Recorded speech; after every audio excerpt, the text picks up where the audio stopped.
Assalomu alaykum aziz hamshaharlar.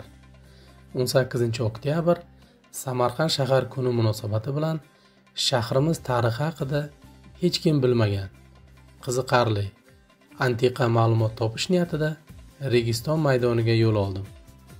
Sherdor maqbarasi oldidagi qabr kimniki ekanligi haqida menda doim savol tug'iladi. Ko'pchilik gidlar bu Sherdor madrasasi quruvchilariga go'sht yetkazgan va quruvchilar va qurilish tashabbuskorlari orasida hurmat qozongan bir qassobga tegishli deyishadi. Madrasaga kiraverishda dafn etish sharafiga muyassar bo'lgan deyishadi. Buni ko'pchiliklaringiz eshitgan bo'lishingiz kerak. Videoni oxirigacha ko'rsangiz haqiqatni bilib olasiz.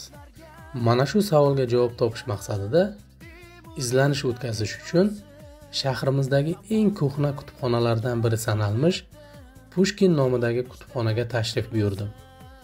Oxirgi marotaba 20 yil oldin talabalik davrimda kelgan ekanman. Kutubxonadan foydalanish uchun avval a'zo bo'lishimni aytishdi. A'zo ham bo'ldim. Yana qachon kelaman dedim-da, mana shu fonda rasm ham tushib oldim. Va ajib bir xotiralar bilan 2-qavatga ko'tarildim. Bu yerdan menga kerakli katalogni topdim. 180-raqamli katalog.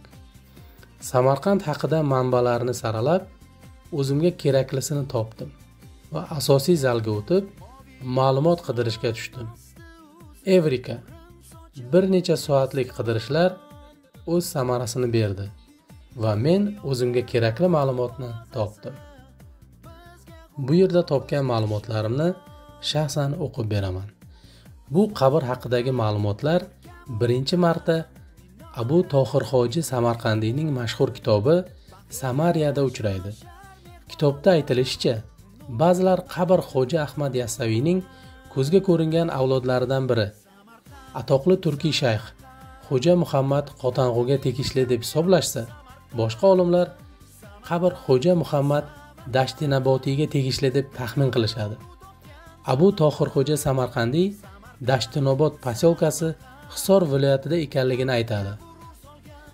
Keyinchalik Xo'ja Muhammad Dashtinabotiy mo'jizalar yarata olgani va bu avliyoning qabri bilan sodir bo'lgan mo'jizalardan biri shundaki, hayvonlar va odamlar siydik tutilishi bilan bir necha marta ziyorat qilishsa yoki bu mozor atrofida aylansa, ular darhol shifo topadilar deyiladi. Abu Tohir Xo'ja Samarqandiy o'z kitobida bunga shaxsan o'zi guvoh bo'lganini aytadi va bu mozorni muborak deb ataydi. Darhaqiqat, qabr Registon ansamblining hozirgi 3 ta maqbarasi qurilishdan ancha oldin paydo bo'lgan. Shuningdek, ayrimlar qabrni Buxoro xonligi davrining lashkarboshisi Yalangto'sh Bahodirga tegishli deb yanglishishgan. Ushbu qabr Samarqandning boshqa me'moriy, arxeologik, diniy va madaniy yodgorliklari bilan birgalikda Samarqand madaniyatlar chorrahasi nomi bilan UNESCOning Butunjahon merosi ro'yxatiga kiritilgan.